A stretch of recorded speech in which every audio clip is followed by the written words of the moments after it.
দিল্লির আকাশ জুড়ে তখন ঝিরঝিরে বৃষ্টি, কিন্তু রাজপথের বাতাস ফুটছিল ক্ষোভের চরম উত্তাপে। হাতে ভারতের সংবিধান, জাতীয় পতাকা আর মনীষীদের ছবি। হাজার হাজার শিক্ষার্থীর একটাই হুঙ্কার, সংসদ চলো।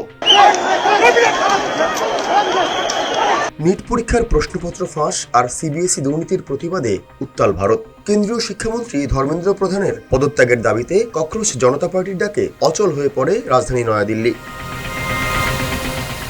শিক্ষার্থীদের আটকাতে পার্লামেন্ট ঘিরে ফেলা হয় লোহা ওয়েল্ডিং করা প্রকাণ্ড ব্যারিকেডে। বন্ধ করে দেয়া হয় একের পর এক মেট্রো স্টেশন। কিন্তু সব বাধা ঘুরিয়ে পুলিশের তৈরি ব্যারিকেড ভেঙে সংসদ ভবনের একদম কাছাকাছি পৌঁছে যান প্রায় 12,000 শিক্ষার্থী। পরিস্থিতি হাতছাড়া হতেই ছাত্রদের উপর ঝাঁপিয়ে পড়ে দিল্লি পুলিশের দাঙ্গারোধী বাহিনী। শুরু হয় বেপরোয়া লাঠিচার্জ, ছোড়া হয় কাঁদানে গ্যাস।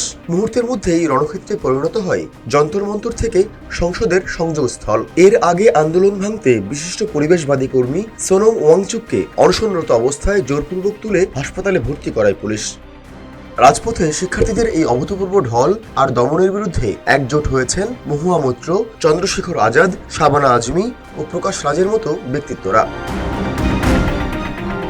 শিক্ষার্থীদের এই অপ্রতিরোধ্য ঝড়ের মুখে অবশেষে নতি স্বীকার করতে বাধ্য হয় মোদী সরকার। আলোচনার টেবিলে বসতে ককরোচ জনতা পার্টির নেতাদের জরুরি তলব করে পাঠান বিজেপির সাবেক সভাপতি জেপি নাড্ডা। একদিকে রাজপথে কাঁদানে গ্যাস আর লাঠিচার্জ, অন্যদিকে রাম মন্দিরের কোষাগার লুট ও কাশ্মীর ইস্যুতে প্রথম দিনেই উত্তাল হয়ে ওঠে ভারতের সংসদ অধিবেশন। বিকাশ বিশ্বাস, টাইমস অব বাংলাদেশ।